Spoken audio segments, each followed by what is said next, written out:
आज आपकी मुलाकात जड़ामाला के नवाही गांव से ताल्लुक रखने वाली डॉक्टर शहर बानो से करवाने जा रहे हैं।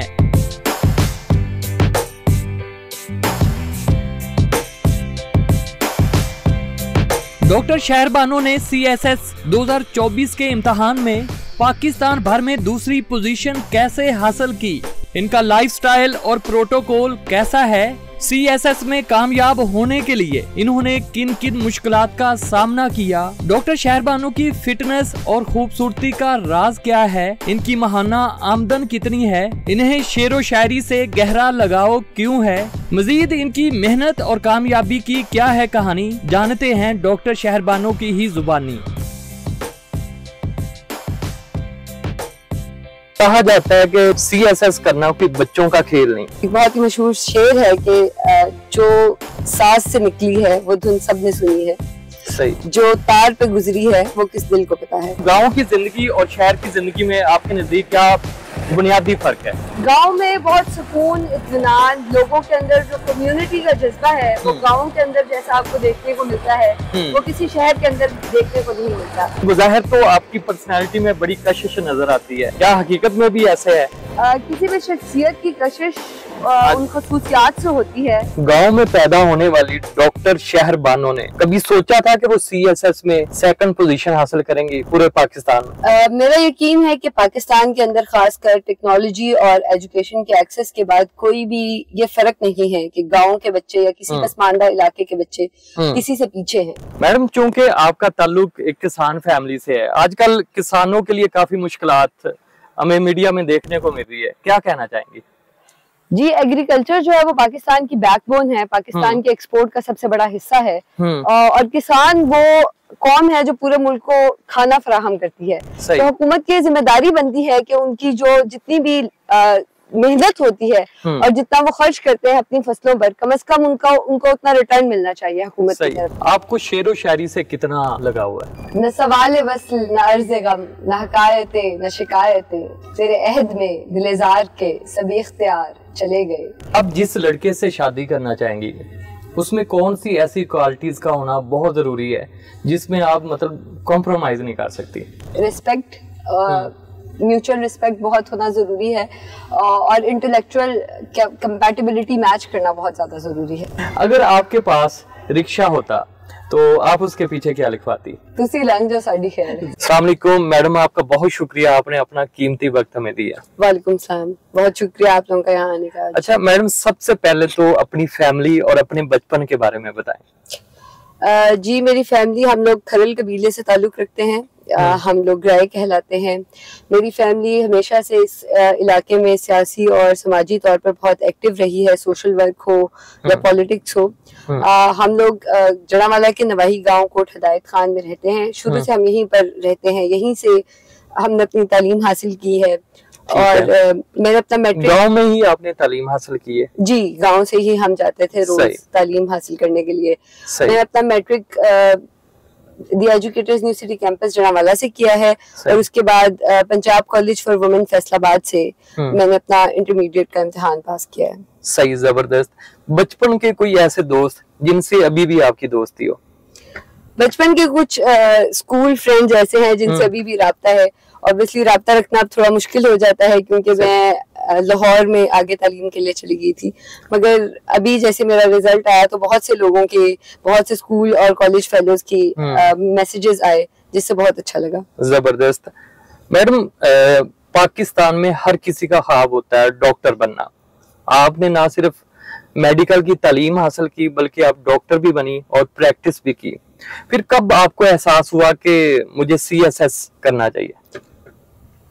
जब मैं अस्पताल के अंदर काम कर रही थी, मैंने अपना जब मेडिकल खत्म किया और मेडिकल के दौरान भी हम यूं अस्पताल के अंदर जाते रहते थे। उसके बाद मैंने अपनी हाउस जॉब शुरू की तो ये बहुत सारी चीजें मेरे देखने के अंदर आई कि बहुत जो अंडर प्रिविलेज तबका है उसकी मदद के लिए एक डॉक्टर तो दिन रात मेहनत कर ही रहा होता है, मगर एक एडमिनिस्ट्रेटर का इम्पैक्ट बहुत सारे डॉक्टर्स के ऊपर होता है और वो मसलों को एक बहुत बड़े लेवल के ऊपर हल कर सकता है। इसके अलावा किंग एडवर्ड मेडिकल यूनिवर्सिटी के दौरान मैं डिबेट्स के अंदर काफी ज्यादा पार्टिसिपेट करती थी, तो मेरा रुझान थोड़ा CSS के इम्तिहान और उसके सब्जेक्ट्स की जानिब तभी से डेवलप होना शुरू हो गया था। कहा जाता है कि CSS करना कोई बच्चों का खेल नहीं। आप CSS की तैयारी के लिए रोजाना कितने घंटे मेहनत करती थी? जी बेशक मेहनत तो लगती है हर चीज के अंदर, कोई भी बड़ा माइलस्टोन अचीव करना हो। एक बहुत ही मशहूर शेर है कि जो सांस से निकली है वो धुन सबने सुनी है, सही। जो तार पे गुजरी है वो किस दिल को पता है। तो मेहनत दिन रात की बहुत जरूरी है, मगर मतलब आप कितने घंटे मेहनत करती थी? कम से कम 7-8 घंटे रोजाना पढ़ाई करती थी। मगर ये इस मिथ को ब्रेक करना जरूरी है कि CSS कोई एक बहुत हवा है और बहुत मुश्किल इम्तिहान है जिसको पार करना कोई किसी के बस की बात नहीं है इस तरह, क्योंकि ये मिथ एकेडमीज ने खासकर जो CSS पढ़ाती हैं वो एक बनाई हुई है, क्योंकि उनका कारोबार इसी तरह चलता है, डाटा कारोबार करके। तो अगर आप अपनी सलाहियतों को सही तरीके से चैनलाइज करें, अपनी सलाहियतों को सही तरीके से यूटिलाइज करें, तो बिलाशुबा आप इम्तिहान पास कर सकते हैं। सही। आपको कितना अरसा लगा CSS का इम्तिहान पास करने के लिए? 1 साल तैयारी की, 2 साल की? जी मैंने अपनी ग्रेजुएशन के बाद कुछ 6-7 महीने रिटन एग्जाम के लिए तैयारी की थी। सही। फिर रिटन एग्जाम के बाद इंटरव्यू के दौरान क्योंकि बहुत ज्यादा गैप आ जाता है रिटन का रिजल्ट आते हुए, फिर उसके बाद मैं अपनी हाउस जॉब स्टार्ट कर दी थी, तो तकरीबन 6-7 महीने। सही। मैडम, जो स्टूडेंट CSS करना चाहते हैं, आप उन्हें क्या सजेशन देंगी? उनको किन असूलों पे अमल करना चाहिए CSS को कामयाब करने के लिए? जी CSS के अंदर सबसे पहले तो एक आपकी अपनी डिटर्मिनेशन होनी चाहिए कि आप ये काम करना चाहते हैं। वालिदैन के कहने पर, किसी असातिज़ा के कहने पर, दोस्तों के कहने पर, सोसाइटी के प्रेशर के अंदर आकर अगर आप CSS करना चाहते हैं तो आप इस जर्नी में थक जाएंगे, क्योंकि सिर्फ पढ़ाई के अलावा CSS के अंदर आपकी और बहुत सी सलाहियतों का टेस्ट होता है, आपके सब्र का इम्तिहान होता है, आपकी कंसिस्टेंसी का इम्तिहान होता है। तो आपको कंसिस्टेंट होना पड़ता है, आपको हार्ड वर्किंग होना पड़ता है, और सबसे ज्यादा आपको पेशेंट होना चाहिए इस इंसान की। गांव में पैदा होने वाली डॉक्टर शहर बानो ने कभी सोचा था कि वो CSS में 2nd पोजीशन हासिल करेंगी पूरे पाकिस्तान में? मेरा यकीन है कि पाकिस्तान के अंदर खासकर टेक्नोलॉजी और एजुकेशन के एक्सेस के बाद कोई भी ये फर्क नहीं है कि गाँव के बच्चे या किसी पसमानदा इलाके के बच्चे किसी से पीछे हैं, क्योंकि एजुकेशन की एक्सेस खासकर इंटरनेट और टेक्नोलॉजी के साथ बहुत ज्यादा बढ़ चुकी है। बल्कि मेरा मानना है कि इस तरह के इलाकों से आने वाले बच्चों के अंदर एक आगे बढ़ने की जुस्तजू ज्यादा होती है, वो ज्यादा फोकस्ड होते हैं और वो ज्यादा खुदा तर्स और हमदर्द लोग होते हैं। तो कभी ये नहीं सोचा था कि शायद इस गांव से बिलोंग करने की वजह से या किसी पसमानदा इलाके से बिलोंग करने की वजह से कोई रोक है या कोई लिमिटेशन है जो हमें आगे नहीं बढ़ने दे सकती।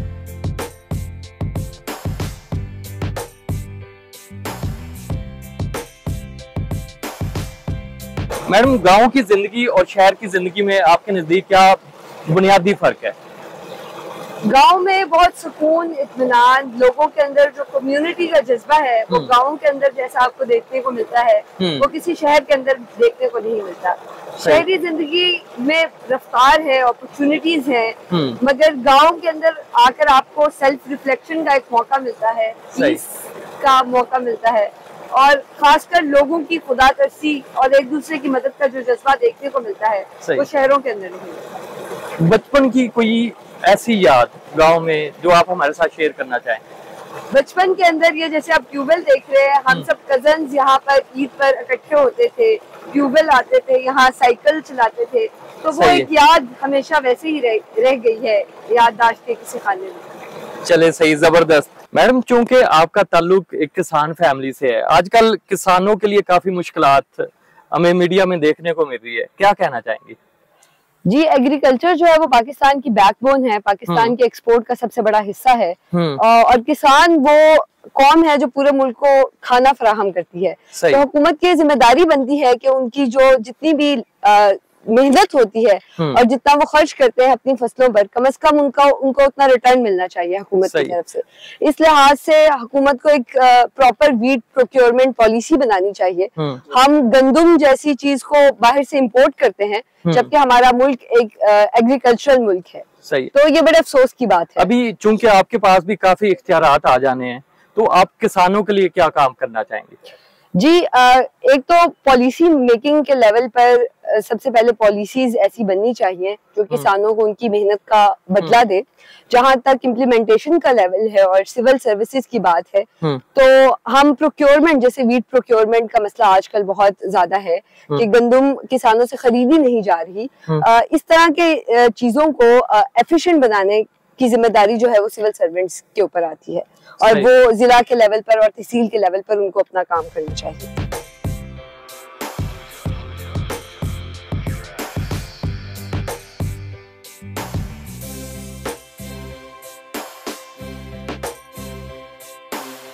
मैडम, आप मीडिया पे काफी वायरल हैं। शोहरत ने आपकी पर्सनैलिटी पे क्या असरात मुरत्तब किए हैं? शोहरत तो आनी जानी चीज है, ये एक दो दिन की बात है। आजकल वैसे भी सोशल मीडिया के दौर के अंदर ये बड़ी ट्रेंडिंग सी चीज हो जाती है, 2-3 दिन वायरल हो। मगर इस सारी शोहरत के साथ साथ एहसास जिम्मेदारी बढ़ता जा रहा है, क्योंकि जो अथॉरिटी होती है वो हमेशा एक रिस्पॉन्सिबिलिटी के साथ आती है। सही। तो अवाम का जितना ट्रस्ट बढ़ता जा रहा है आपके ऊपर एक रिस्पॉन्सिबिलिटी की फीलिंग ज्यादा आती जाती है। सही। मैडम, जैसे CSS का रिजल्ट क्लियर हुआ, आपको पता चला कि आपने 2nd पोजीशन हासिल की है, तो उस वक्त आपकी फीलिंग्स क्या थी? अच्छा, मुझे नहीं पता था कि रिजल्ट आज आएगा, क्योंकि सैटरडे को हमारा रिजल्ट आया। सैटरडे को ऑफिशियल लीव होती है तो रिजल्ट यूजुअली सैटरडे को नहीं आता। तो मैं एक्सपेक्ट नहीं कर रही थी। बड़ी मजे का इंसिडेंस ये था कि मैं अपने कॉलेज जो यूनिवर्सिटी है, किंग एडवर्ड मेडिकल यूनिवर्सिटी, उसके सामने अनारकली में खड़ी थी। हम नाश्ता कर रहे थे। मुझे एक कुलीग की कॉल आई और उन्होंने बताया कि मैडम आपने दूसरी पोजीशन हासिल की है। तो मैंने उनको कहा कि आपने रोल नंबर देखा है? मेरे नाम के आगे मेरा ही रोल नंबर है। तो बस फिर उसके बाद मैंने देखा, अपने फादर को कॉल की, मदर को कॉल की। बहुत आबदीदा थे वो, तो बहुत अच्छा लगा। सही। अच्छा, आपको आपके इलाके के लोगों ने बहुत सराहा है, अप्रिशिएट किया है, सोशल मीडिया पे उन्होंने काफी आपकी तारीफ लिखी है। कितना प्राउड फील होता है आपको?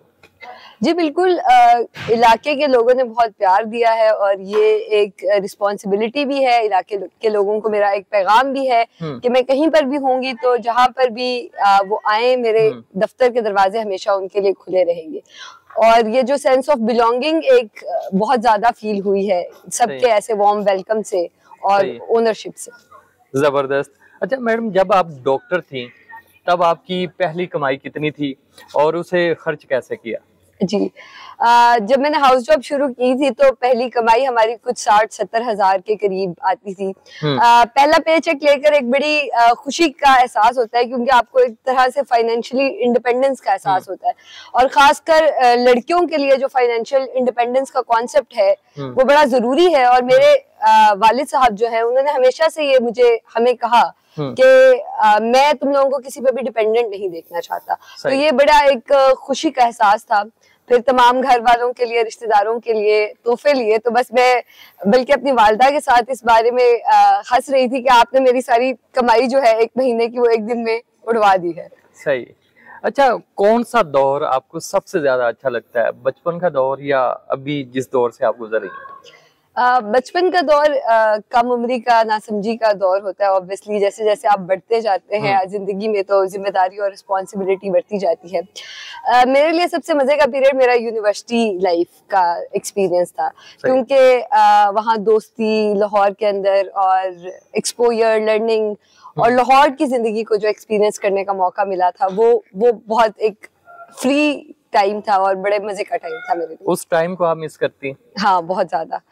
बल्कि मेरी वालदा से कुछ अरसे पहले मेरी बात हो रही थी तो वो यही कह रही थी कि अब जब क्योंकि मैं हाउस जॉब कर रही थी, मेरे ज्यादातर दोस्त मूव आउट कर गए थे। कोई मेडिकल के इम्तिहानात दे रहा था, बाहर जाने की तैयारी कर रहा था। सही। तो मेरी वालदा से ही बात हो रही थी कि बहुत एक जिस जगह पर अच्छा वक्त गुजारा हो, जब वो जगह खाली हो जाती है, खासकर अपने जानने वाले लोगों से, तो एक बहुत ही मेलनकॉलिक फीलिंग आती है, बहुत ही उदासी, और आप याद करते हैं अच्छे वक्त को। सही।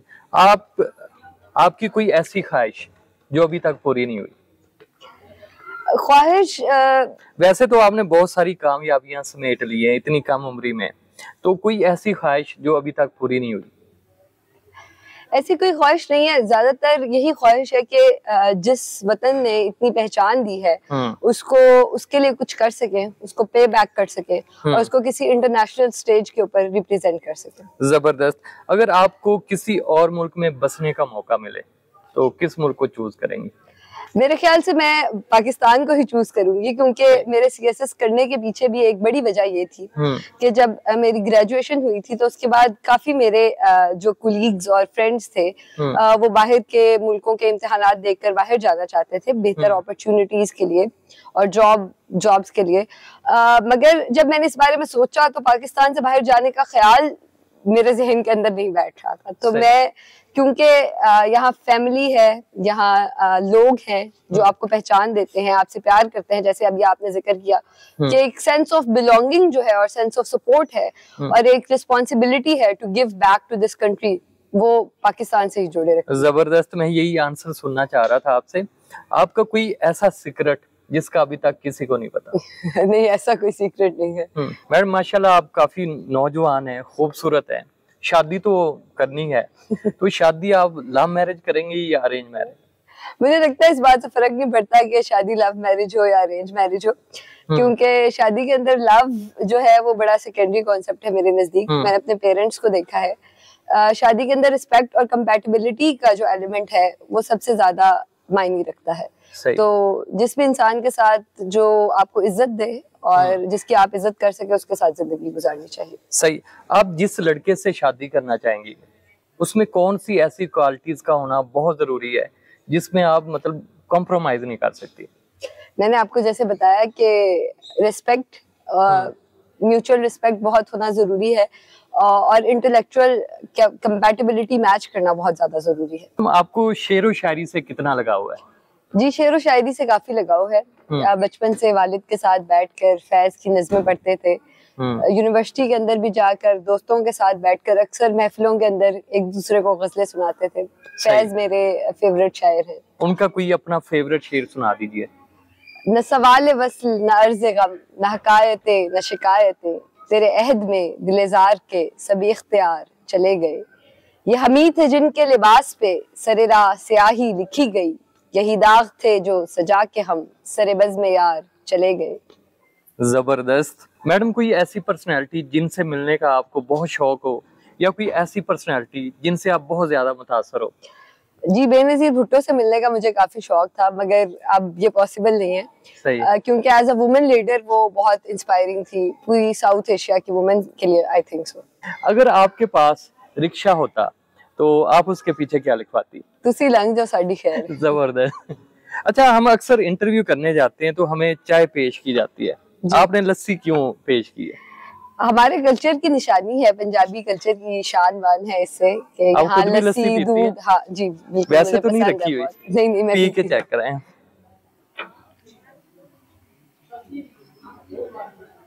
चलें, शुक्रिया जी। इस वक्त हमारे साथ डॉक्टर शहर बानो के भाई मौजूद है।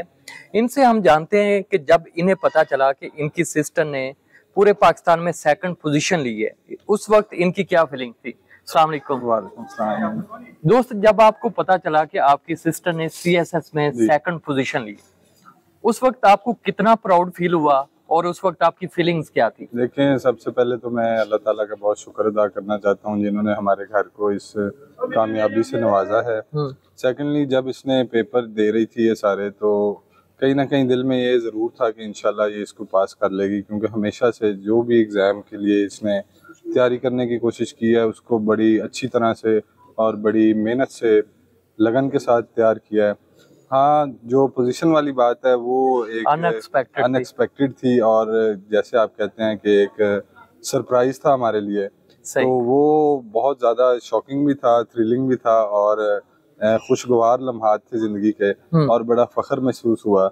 और इस चीज़ से सारों को इंस्पायरेशन भी मिली कि बिल्कुल हम लोग ये कर सकते हैं, चाहे कोई कहीं से भी बिलोंग करता हो या जो है उसको जैसा भी मौका मिले, अगर वो उस चीज़ को, पढ़ाई को लगन के साथ, मोहब्बत के साथ, मेहनत के साथ करेगा और उसके अंदर इन्वॉल्व होकर उस किसी भी चीज़ के लिए कोई बंदा कोशिश करेगा तो इंशाल्लाह कामयाबी उसको मिलती है। और अल्लाह ताला बेशक किसी की मेहनत को रायगा नहीं करते। बहुत शुक्रिया आपका। जी, इस वक्त हमारे साथ डॉक्टर शहर बानो के मामू मौजूद हैं। उनसे पूछते हैं कि जब उन्हें पता चला कि उनकी भांजी ने पूरे पाकिस्तान में 2nd पोजीशन ली तो उस वक्त उनकी क्या फीलिंग्स थी, उन्हें कितना प्राउड फील हुआ। अस्सलाम वालेकुम। वालेकुम अस्सलाम। कैसे हैं आप? अल्हम्दुलिल्लाह। अच्छा सर, जब आपको पता चला कि आपकी भांजी ने पाकिस्तान में 2nd पोजीशन हासिल की है CSS में, उस वक्त आपके क्या प्राउड मोमेंट थे? अच्छा, वो उस वक्त तो कुछ समझ में नहीं आ रहा था कि जो अपना जब सुना तो पहले तो कंफ्यूज खुद हो गया कि ये क्या, कहीं कोई मजाक तो नहीं चल रहा।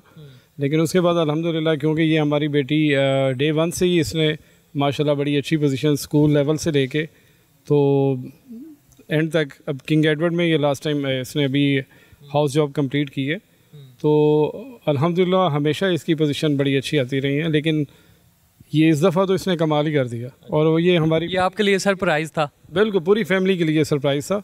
और इसमें एक हम नहीं, हमारा पूरा ख़ानदान, पूरी फैमिली, जहाँ जहाँ के लोग, कुछ लोग मंडी बहाउद्दीन, कुछ लोग ननकाना साहब से, दूर दराज से, खानेवाद से, वो सब लोग हमें बार बार मैसेजेस और इसमें बता रहे हैं कि जनाब हमें सबको इस बात पे बहुत फ़ख्र है कि हमारी ये बेटी है और इसने हमारा सबका, पूरी कौम का नाम रोशन किया। चले, बहुत शुक्रिया sir, thank you so much.